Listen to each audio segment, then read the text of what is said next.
Hello বন্ধুরা, welcome back to my channel. পেয়ে গেছে না, আশা করি সকলেই ভালো আছো আর আমিও খুব ভালো আছি।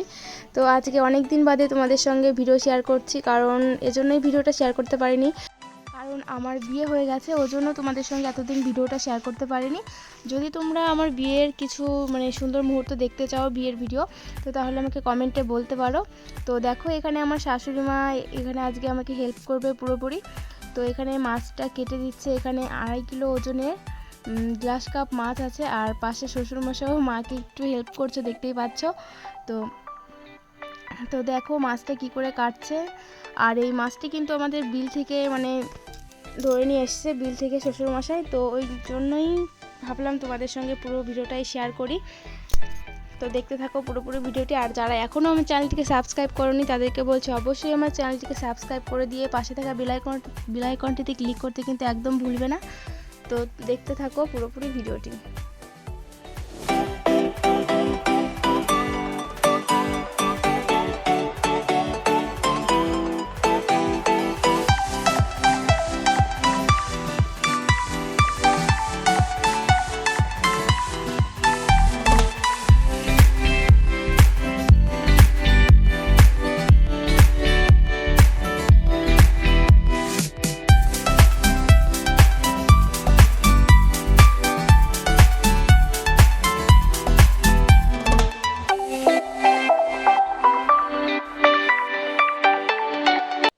দেখো মাছ কাটা হয়ে গেছে, আর এখানে চারিপাশে আমাদের সাইডে পাশে দাঁড়িয়ে আছে একটা দাদু ঠাকুমা।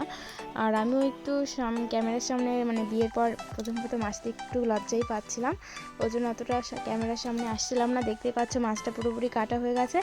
এখন শাশুড়ি মা এখন মাছটা ধুয়ে নেবে, আমি একটু সাইডে দাঁড়িয়ে আছি। আর দেখো মাছটা ধোয়ার পরে এখন চলে এসেছি রান্না করতে। আর রান্না করব আজকে আমি। আর আজকে এখানে গ্লাস কাপ মাছের ঝোল করব, লাল ঝোল। তো দেখো এখানে নুন হলুদ মাখিয়ে নিয়েছি মাছটাতে। তো দেখো আজকে রান্নাটা আমি করব, মাছের ঝোলটা। তো এখানে মশলা নিয়েছি আমি জিরে বাটা, ধনে বাটা, রসুন বাটা, আদা বাটা, আর গোটা 3টে শুকনো লঙ্কা, 3টে শুকনো লঙ্কা আর তেজপাতা। আর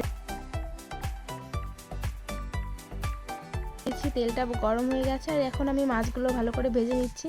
তো একটু প্রথম মাছগুলো দিতে একটু ভয় লাগছিল, কারণ তেলটা হাতে লেগে গেলে পুড়ে যাবে। তো দেখতেই পাচ্ছ মাছগুলো এখন ভেজে নিচ্ছি। আর বড় বড় সাইজের কিন্তু মাছগুলো দেখতে কিন্তু বেশ লাগছিল, আর আশা করি খেতেও খুব ভালো লাগবে।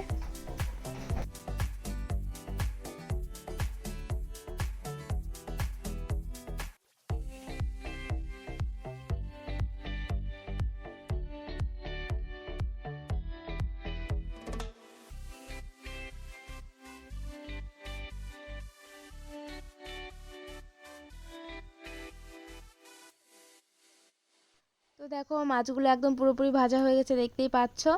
তো এখন আমি মশলাটা দিয়ে মাছটা ভালো করে কষিয়ে নেব। তো মাছগুলো কিন্তু এরকম একটু লাল লাল করে কড়া করে ভেজে নিতে হবে। তো দেখো আমি কড়াইতে পরিমাণ মতো তেল দিয়ে দিয়েছি, আর এরপর দিয়ে দিচ্ছি 1/2 চা চামচের মতো গোটা জিরে, 3টে তেজপাতা আর 3টে শুকনো লঙ্কা। তো এখন একটু হালকা একটু নেড়ে চেড়ে এরপর পেঁয়াজ কুচিগুলো দিয়ে দিয়েছি। তো পেঁয়াজটা এরপর ভালো করে একটু ভেজে নেব ব্রাউন কালার করে।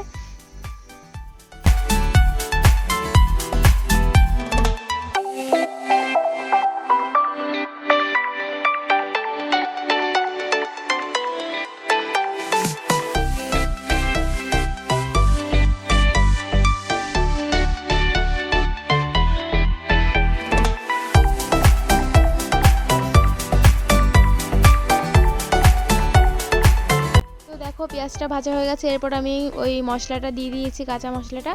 তো এখন আমি মশলাটা দিয়ে ভালো করে কিন্তু কষিয়ে নেব। আর আর মশলাটা কিন্তু একটু হালকা আঁচে কষাতে হবে, যাতে পুড়ে না যায়। তো দেখতে থাকো। তো দেখো এরপর আমি দিয়ে দিচ্ছি পরিমাণ মতো একটু হলুদ গুঁড়ো আর পরিমাণ মতো একটু নুন, যাতে সুন্দর একটা কালারও আসে আর খেতেও কিন্তু খুব টেস্টি হবে। তো মশলা দেওয়ার সময় কিন্তু এরকম একটু নুন হলুদটা দিলে কিন্তু সত্যি খুব সুন্দর হয়, আর কালারটাও কিন্তু দারুণ আসে।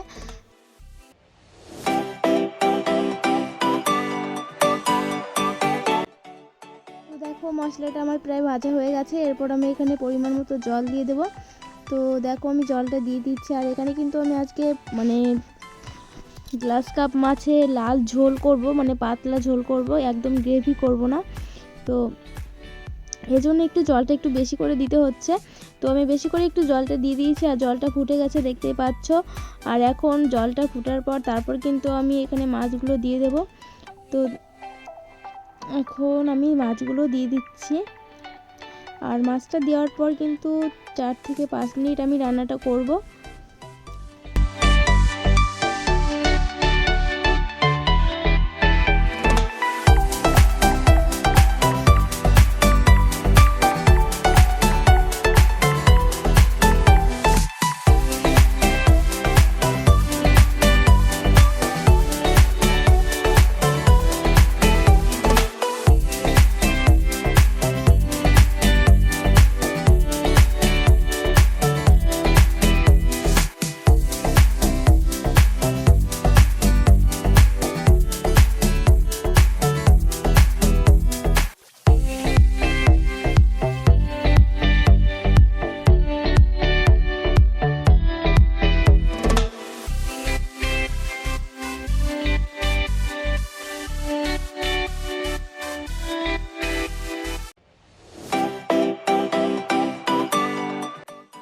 দেখো আমার একদম পুরোপুরি রেডি হয়ে গেছে মাছের ঝোলটা। তো এখন আমি নামিয়ে নিচ্ছি একটা থালাতে।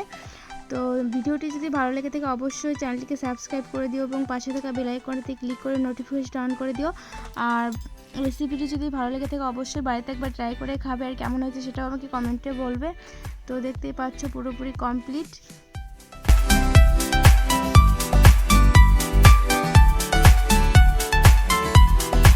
ভিডিওটি ভালো লাগলে লাইক কমেন্ট শেয়ার করতে কিন্তু একদম ভুলো না। তো আবার দেখা হবে এরকম নতুন নতুন ভিডিও নিয়ে। তো টাটা।